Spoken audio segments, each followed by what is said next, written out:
Begin transmission. Hello, everybody. It is Chris, aka Starrapter, here for Outer Rim Transmission. This is episode 167. It's just me here this week. That is okay, because I am diving into all the spoilers for Star Wars Outlaws. I'm talking about the story, leaving no stone unturned, including all the cool lore tidbits that tie into all the greater Star Wars galaxy. But before we get started, let's talk about the things that came out this week in Star Wars. We have 3 comics, all revolving around the High Republic. First of all, we have the Acolyte, the Kelnaka one-shot. This is just a single issue, as it is explained, and this one's a little bittersweet, obviously, with the cancellation of the Acolyte recently. This hurts a little bit. There's also the Crash and Burn one-shot. It's a fun one there with Crash Ongwa. And we also have Echoes of Fear issue number 1. Now, all of these comics I talked about on this channel with my reviews, as well as talked about them with my buddy over on the Tractor Beam Weekly Show, Matthew Neugebauer, over on the Star Wars Underworld YouTube channel. So if you haven't already, we do a great job talking about these Star Wars comics on a weekly basis every Wednesday night at 9 p.m. Eastern. So make sure you go ahead, tune in, because, hey, we have some lively discussion. It's a little bit more going back and forth, obviously, than me just talking about them in a very quick manner as I do on the channel here lately. But that is about it. I am getting into spoiler territory for Star Wars Outlaws, cutting right to the chase here this week, guys. So if you haven't already played the game, if you're in the middle of it, I'm just going to start with the biggest stuff first, so you're probably going to just want to watch this video, honestly, after you complete the game. But if you haven't cared otherwise, then here we go. There's going to be some fun stuff to talk about. So first and foremost, Star Wars Outlaws, in its nutshell, we get to see Kay Vess coming into her own, right, as a smuggler.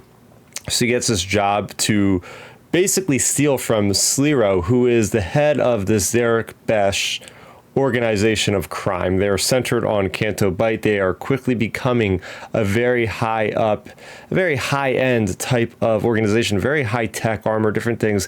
The other syndicates, such as the Hutts and, the Crimson Dawn and the Shiga clan, all these people, they're getting worried that these guys are pretty strong in the game. Mind you, this is set between The Empire Strikes Back and Return of the Jedi. So when Kay Vess in the first mission, she basically does this job. Turns out she's working for rebels. She didn't even realize that until it's too late when she's already on a job. She was actually breaking somebody out of prison. It wasn't a select prize. She was breaking out a rebel out of the prison. And that's when Slero basically gets her, but she escapes and he puts a death mark on her, especially after she goes and commandeers his ship, which is a one of a kind called the Trailblazer. So throughout the game, you have this bounty on your head, similar like the Han Solo with Jabba the Hutt in the original trilogy. She's always worried about that. You're always trying to get to the core, try to get out of this thing, until Jalen, this very big time smuggler gun runner, approaches her for a mission because you've been into his mansion before. He thinks you'd be a good person to be part of his heist crew to go back in and steal 157 million credits worth of Beskar ingots, which is a really cool callback to Mandalorian, just bringing the forefront of, okay, let's specifically call it Beskar. Very cool stuff there. So fast forward to the end of the game.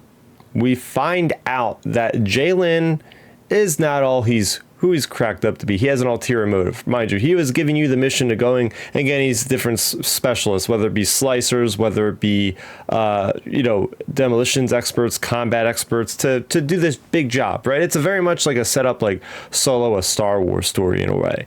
And you also, you have Slero on your back, who has sent a bounty hunter veil after you this entire time. So here we are thinking Slero this whole time is a kind of a criminal guy like Kira or Jabba the Hutt or Gorak, head of the Pike Syndicate.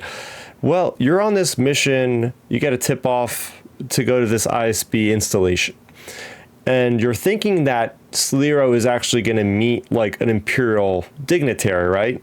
Because there's a lot of corruption in this time. There's Imperials meeting with these different kind of factions of the underworld. There's always those deals, as you've seen in Solo Star Wars story. It's always been how the Empire runs. And, well, it turns out, as you're looking through, as Kay Vess, you're looking through the ventilation shaft, oh my gosh, he is in an Imperial ISB outfit, like clear as cut as day. He's got the fur collar, but he's got the white uniform.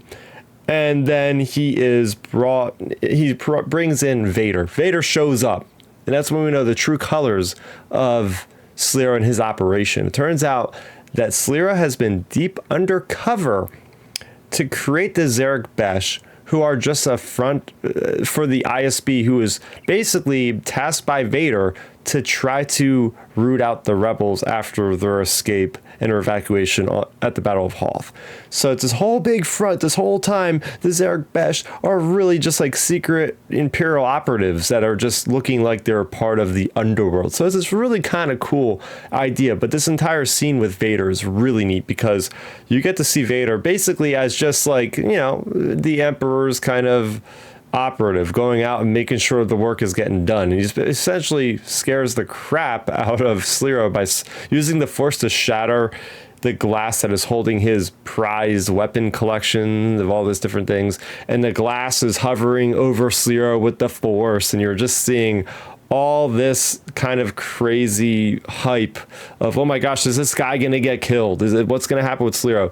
And Vader lets him go, but he says, he mentions that the Emperor is basically going to take action if he doesn't get this job done. So that's the really big spoiler in this game is, oh my gosh, you're actually really fighting the Empire head on in a way that you would not expect. So continuing towards the end of the game, I might as well just go with the most tantalizing stuff I figured out first, which was all in the last 2 hours of the game, mind you. We find out this information that Sliro is actually an ISB officer. Then we actually go to a Star Destroyer where you get captured. You go to the Star Destroyer, and Jalen meets up with Sliro, and it turns out that those two guys are brothers. And I thought this was kind of strange because Jalen has a perfect, like, basic accent, a regular, like, American accent, whereas Sliro has a very posh, kind of English accent. So it's like, wait, these guys are brothers? They sound nothing alike. But it turns out their backstory was just really interesting. They're both from a wealthy family of these Corellians that have these shipyards. And apparently Jalen was always like the heir to this entire business. And when the brother Sliro was kind of left in the dust, he decided to rat out their operations to the Empire. And that was what that's what the parents got killed, I believe. And then Sliro then becomes part of the ISB because of the actions of reporting them. So it was a really cool way of kind of integrating that brother kind of rivalry to the point where at this level, we have Jalen that double crosses his own brother, uses ND5, this BX commando droid, to just kill his own brother, and hence inherits the Zarek Besh. That's his ultimate plan, is that Jalen wanted to basically be one of the pillars of the Star Wars underworld, and that is gaining access to the Zarek Besh, becoming one of the most powerful syndicates in the galaxy. Of course, it's very short-lived because by the end of the game, you are able to take the restraining bolt off of the BX droid ND5, and then ND5 with his own free will actually kills Jalen, and now ND5 is your big pal. And so that's not all. You get out of the Star Destroyer, and that is the turning point for Kay Vess to actually get this big moment where she decides, the rebels, they're going to get crushed on Akiva because that's where this thing is orbiting. We should maybe try to help. And that includes attacking a Star Destroyer. We're through a little trailblazer. It's a really cool triumphant moment, kind of similar to The Rise of Skywalker in a way, where all of a sudden it's just you fighting off a bunch of TIEs, trying to stay away from the Star Destroyer, obviously, as much as you can, because you'll get destroyed by it. And then Typhoon Squadron comes in from Akiva, a bunch of X-Wings and A-Wings. And then, for me at least, the Crimson Dawn comes in to take, opportunistic of just take down the Star Destroyer, get the loot, all that stuff. So you have this gigantic battle. You have Gazanti cruisers, you have Reaper transports, you have TIE interceptors, you have regular TIE fighters. You have these Crimson Dawn freighters, these Crimson Dawn fighters, X-Wings. Everything is there. And you are just straight up, it's like straight up out of Rogue Squadron, where you have to first of all take out the shield generators on the bridge. Then you go underneath and you take out the big reactor underneath the Star Destroyer, and that destroys it. And then you go on your merry way. And that's basically how that happens. Now, this entire story, this entire time, the big backdrop of the character, the big backbone of the character of Kay Vess and her origin was the reason why she's so firmly put into the smuggler way of life is because her mother was that way. And she was raised by a single mother. And one day the mother left her to Bram on Canto Bight. And Bram is the bartender guy. And he's been kind of caring for you ever since. And, well, when the heist needs a slicer, Jalen goes behind Kay's back and gets Kay's mother to be part of the crew. And as you could expect, it is not a very good relationship there, with Kay not having seen her mother for probably 10 years, it would look like, or so, close to 10 years by the flashbacks throughout the game. So by the end of this, they do become more amicable, and they are working together. But it is a thing at the end. You have a mid-credits scene where Jalen basically pinned these marked credits on Kay's mother, so she ends up in prison with the Imperials. Then Kay realizes this lucky token that she had was tracked, had a tracker in her whole life. So her mother was sort of keeping tabs on Kay this entire time. So Kay kind of returns a favor, goes into a disguise, an Imperial disguise, and gives this coin back to her mother, but also slips her like, a slicing tool or spike to basically give herself freedom from the Empire. Now, mind you, right, the Empire at this point, what are they, like 5-6 weeks, maybe a month or two away from their collapse? So I would assume eventually she probably would have gotten out of there, her mother. But she is giving her mother a second chance, which is a nice kind of way of closing out the story. So those are like the big spoilers I would probably say are a part of this game. And as you could probably gather, this is not earth-shattering. This is not Kay finding the Death Star 2 plans with Bothans. This is not, unfortunately, Prince Zizor returning with Dash Rendar and Kyle Katarn all gearing up to take him down. It's a rather self-contained story. And Kay basically goes on her way with Nix, with BD1 on the Trailblazer. Just go ahead, and they feel like they are finally free. I'm imagining that Kay will go to the core. That's where she originally wanted to go. But she doesn't have a death mark anymore, so she's able to go on her way. The one bounty hunter, Vale, she became friends basically with Kay after their near-death experience with Jabba the Hutt's palace and all that. Speaking of which, I might as well talk about that part, because that was one of my favorite moments in the game. Is you go to Maz Eisley Cantina, and there is Nix with you, and somebody decides that it would be a good idea to take Nix and take Nix to Jabba the Hutt's menagerie event of creatures. So that is what happens when you go to Tatooine. Is one of the biggest missions is you have to sneak inside Jabba's palace. That is so fun, and it is so creepy. I played this on my stream, so if you wanted to see this Jabba the Hutt moment, I have the entire section on my stream of the launch day, so you can go check that out with some colorful commentary as I'm going crazy getting spooked by the creatures in Jabba's palace.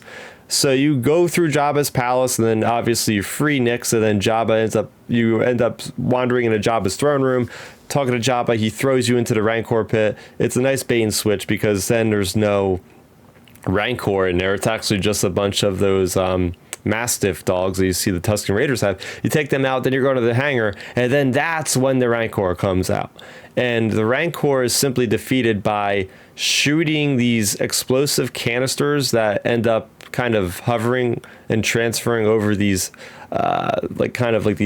conveyor belts over top. So you hit him enough with them, then he'll charge you, then you dodge out of the way so he hits the door, and after 3 attempts like that where he hits the door, you go free. And it was a really cool moment, and I was really hoping for some more moments like that in this entire game, because there was really no boss fights. The last kind of boss fight, if you will be against ND5, who is fighting against his programming. And that is another thing I really want to touch upon, is the whole idea of ND5 First of all, the way he shows up in the game is you're in Tashara, you're, kind of looking on this High Republic freighter, and you're getting out of there, Vale's chasing you, and then ND5 comes out of nowhere and just says one word to K, and that is run. And it just reminded me of so much of like the Terminator, just, Arnold Schwarzenegger, saying these a couple lines here and there, just very stoic. Remind me of that. And the character of ND5, first of all, he looks cool. I mean, he's got a trench coat. Do droids need a trench coat? No, but it looks really freaking cool, and I'm okay with that. But the idea of me really getting sympathetic for this character, getting emotionally invested in this character, because he starts to care about Nix, and like he says good boy to Nix or something like that. Like you see like the cracks forming in his programming where he is starting to become more emotional. And by the end, it's a scary moment. As I was mentioning about the Star Destroyer, you're running away from ND5. This is like the major boss battle at the end of the game. Is you're running after ND5, his programming, his restraining bolt. He's fighting the restraining bolt. So he's got a part of his free will that's telling K to get away from me, get away from me. But then his body is moving in a way that is trying to kill her. So his mind is telling him one thing, but the body is moving another way. And how you basically go along this is you're basically using data spikes on these different things, slicing these different things to eventually zap him with enough electricity so he gets shorted out. You take the restraining bolt off, and then he becomes a free droid. So it was a very kind of awesome moment where this droid is having a bit of emotional like breakthrough, and it was really cool. It was really cool to see that as well. Getting into some other things, little small moments here. I did like the High Republic references, right? You're going onto Star, there's a crashed High Republic freighter. If you look at some of the data pads and different things, they mention Starlight Beacon. They also mention that the Nile were the cause of their crash. So, whether it be Jedi Survivor, whether it be Star Wars Outlaws, as a High Republic fan, I'm loving that they are just mixing in so much content from that. Maybe one day we'll get Star Wars Eclipse, which is centered solely in the High Republic, but we haven't heard anything from that game in probably like 5 years, so who knows, it still is in active development, the last I heard. But that gets me to wonder, okay, like what could the next Star Wars game be? But that's another video for another day, everybody. Getting into the Tatooine stuff a little bit more. So at one point, you're dealing with Bib Fortuna, and he is away from the palace. It's kind of the end of one of these quests you're on, and Sliro shows up and talks to Bib about his idea of, one day Jabba might be out of power, and I'm going to do my best to put you in power. And it meant a lot back then, obviously.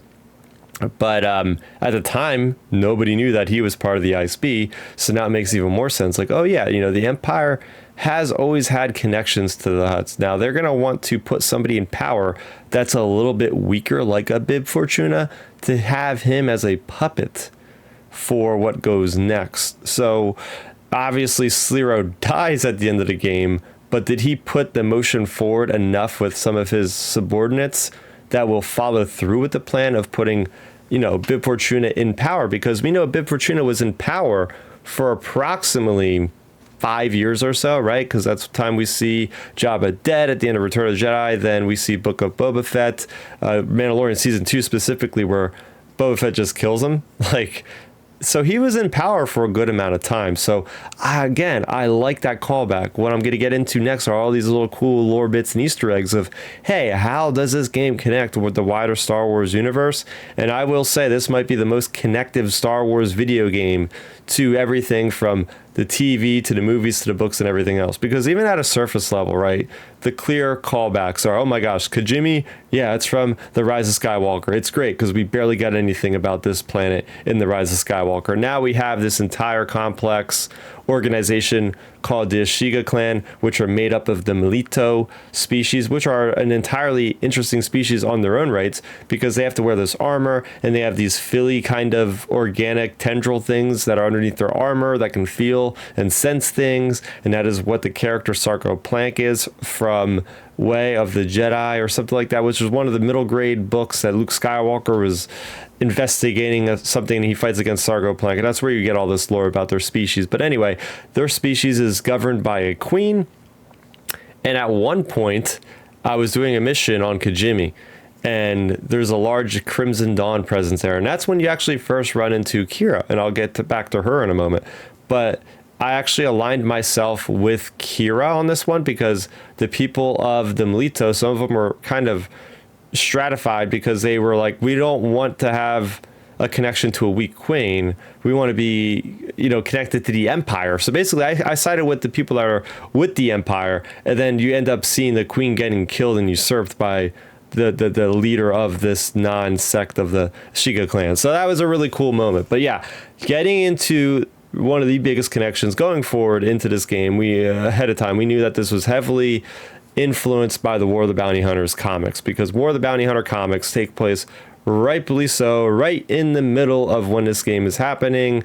Basically, it's like, all right, so the whole idea of War of the Bounty Hunters is it's not that easy for Boba Fett to get Han to the palace of Jabba. There's a lot of things that go in between. Kira reemerges herself with the Crimson Dawn, a splinter faction that's been hiding among all the other factions of the galaxy, including the Rebels, including the Empire, and every other syndicate. And she becomes a major powerhouse to the point where she's able to auction off Han Solo and Carbonite to these other people. Then eventually, like 35 issues of comics later, Boba Fett is successful in delivering him to Jabba the Hutt. And that's basically where this game takes place, right after War of the Bounty Hunters, but kind of before Crimson Reign and before the Hidden Empire and before Dark Droids and all the other stuff that's happening in that one little year between Empire Strikes Back and Return of the Jedi. So it was really cool to get Kira in this game, and you actually get to talk to her. She's giving you missions. She's getting a lot of dialogue. There's even one moment where Jalen, you're having a holo call with him, and he's talking about, oh yeah, there's that one auction we went to with Kira, and it didn't go well. Or I think ND5 was maybe saying that. He's like, it didn't go well. It's like, yeah, it didn't go well. There's all that war on that Jakara planet where they were doing the auction for Han Solo. Also, a couple moments, they mention that they have to go back to the Vermilion. The Vermilion, guys, is the capital ship basically for the Crimson Dawn. It's Kira's like main ship. It's huge. It's kind of like the first light that Dryden Voss has. Part of me wonders if it's actually the same ship and it just got basically, redone essentially. So there's that.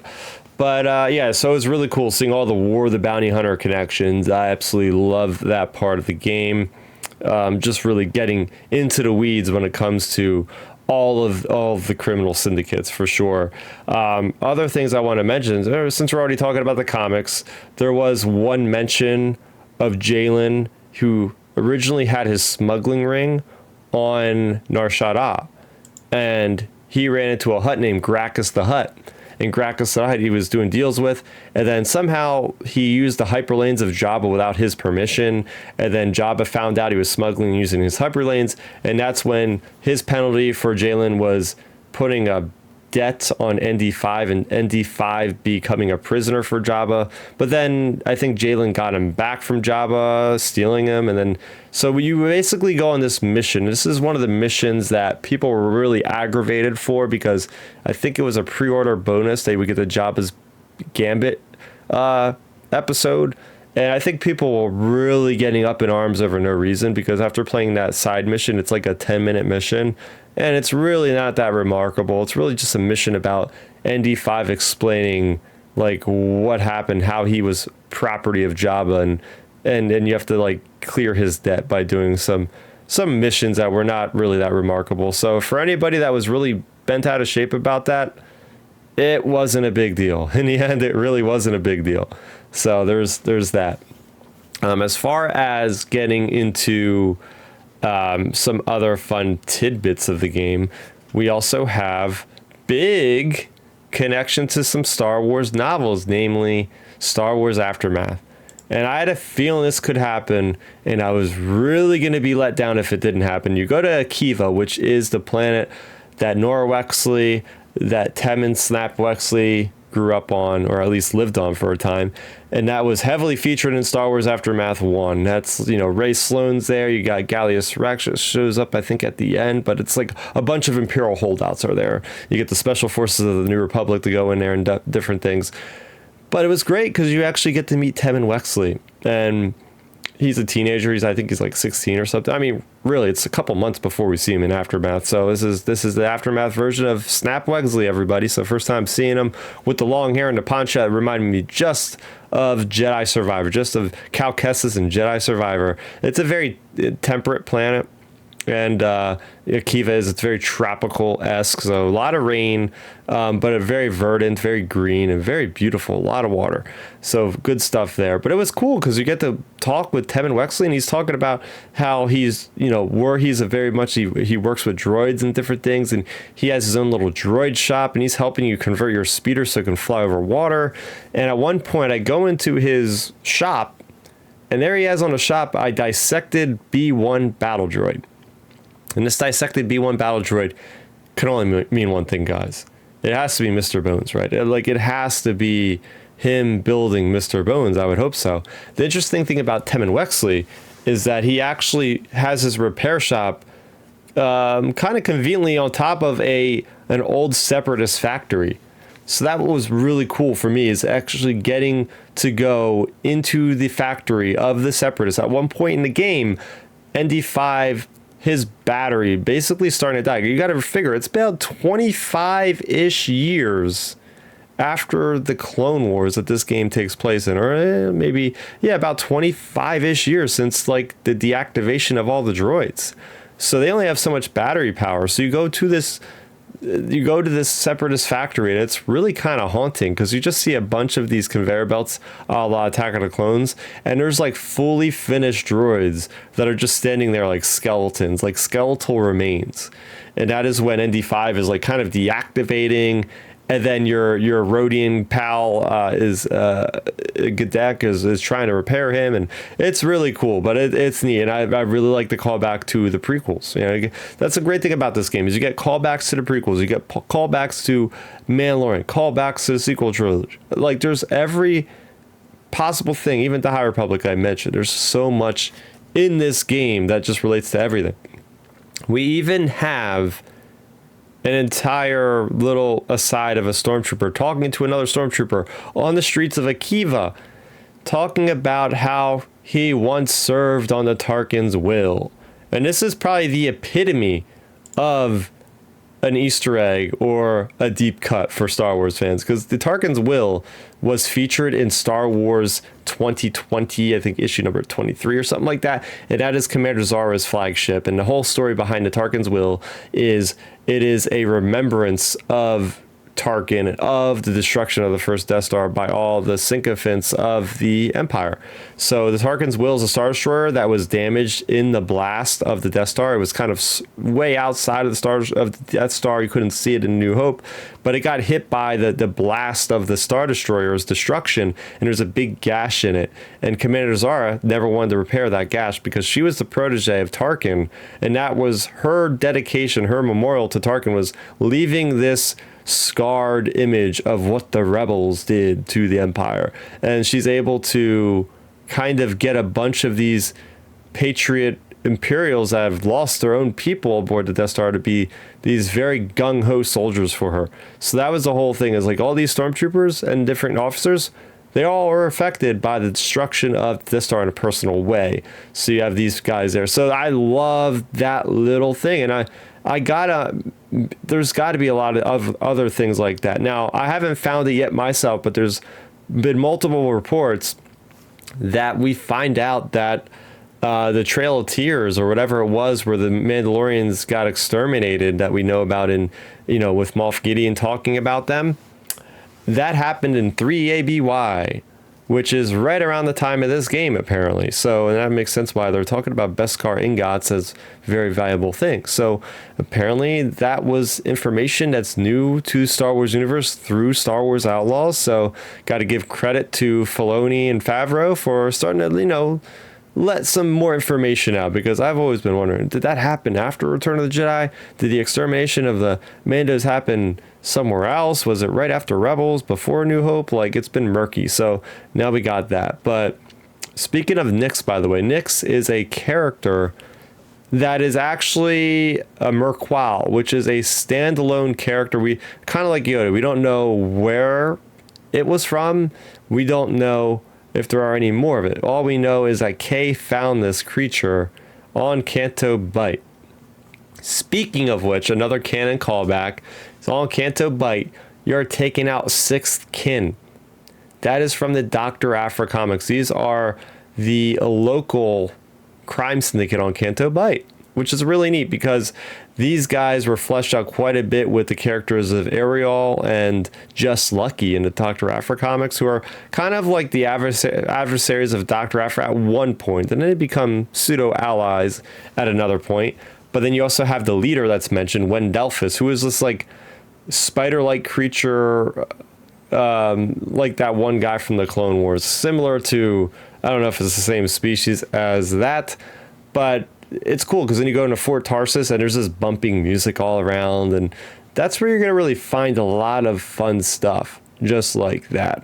Obviously, if you watch the trailers, Lando Calrissian shows up. He's in the main game. You don't have to just get the upcoming DLC to play with him, but he has you doing Sabacc missions, which is perfectly fine because, I mean, that's perfectly what is his wheelhouse, is gambling. So with all that being said, those are like the major points that I picked up from Star Wars Outlaws. Again, like, this is not an earth-shattering, oh my gosh, like everybody needs to play this game because this story is going to mean a lot in the next couple of years. Like, I will be very, very curious to see what goes forward with this game. Are we going to get a sequel? Is Ubisoft and Massive going to get enough success from this game? I mean, early reports are, somebody said it's maybe not selling as much, but I mean, it was out for like 3 days when that report came out. So I think good word of mouth is helping it, because there are some negative reports of, I gave the game a 7 out of 10 in my review, which is by no means a slight on the game. It's a really good game, but I don't think everybody's going to appreciate it as much as I have. And that's because of Star Wars of it all. People might not like the stealth. People might think the gunplay is bland. People might have problem with bugs, even though I really didn't have any on PC, but I hear console sometimes does. But I think over time, we're going to see what happens. But the game does leave off in a state where there doesn't need to be a sequel. There certainly could be, and I would love to see what Kay Vest does after the events of Return of the Jedi, who she might show up with, if she'll be more in the core doing things on Nar Shaddaa. We need a darn video game set in Nar Shaddaa already. I mean, I'm tired of hearing about it. I know we have it in the High Republic, but we have not seen it on a screen in anything in canon. So please, somebody at Lucasfilm, give me what I want. I'm being very selfish here. Give me a Nar Shaddaa set video game or animated series or anything live action, but I digress. But it was neat. This is my bread and butter with Star Wars, is dealing with the underworld, dealing with the crime syndicates, dealing with the aliens. As I first recognized Star Wars was Jabba the Hutt, and here we go. I got a game that's pretty good with Jabba the Hutt, Tatooine, Akiva, Tashara, Kijimi, Canto Bight. Really cool Imperial places you get to go to that make you feel like you're in A New Hope. Again, I just really enjoyed this game a lot, and I'm still playing it to this day as recording. I'm going through, there's so much more intel, little side quests, I'm exploring, discovering things. I'm trying to get better with the Pikes because they were trying to kill me every chance they got. I was on their hit list for the entire game. I'm finally trying to balance things out, but that's where the fun of it is. I really think that the story is great. I would say the story is good. I wouldn't go as far as saying it's great, but it is a pretty darn good story. I wanted to see a little bit more from Kay Vest. I feel like we just had to get a little bit more development, a little bit more out of her character, and I would have really been sold. But my favorite character was ND5. I really like that character. He's up there with K2SO as one of the best droids in Star Wars that we've gotten in a long time. But yeah, that is basically going to do it for me here on this episode, this solo special episode of the Outer Rim transmission. Yeah, you guys, I didn't say this off the top, but I go live with the crew every Sunday at 7 p.m. Eastern. So please do join us live on the podcast. You can interact with us through the chat as long as it pertains to what we're talking about. We may comment on your comments, but if you can't make it live, we're always on YouTube, youtube.com/Starrapter. You can watch us after the fact through the live tab. And if you rather listen to us in the car on the go, we are also available on Spotify, on any kind of podcast, hopefully. And if you can't find me on there, if you can't find Outer Rim Transmission, let me know. I will try to figure that out. But for Chris, for Ben, for Milton, who couldn't join me this week, that's going to do it for Outer Rim Transmission 167. Thanks for watching. May the Force be with you always, and transmission.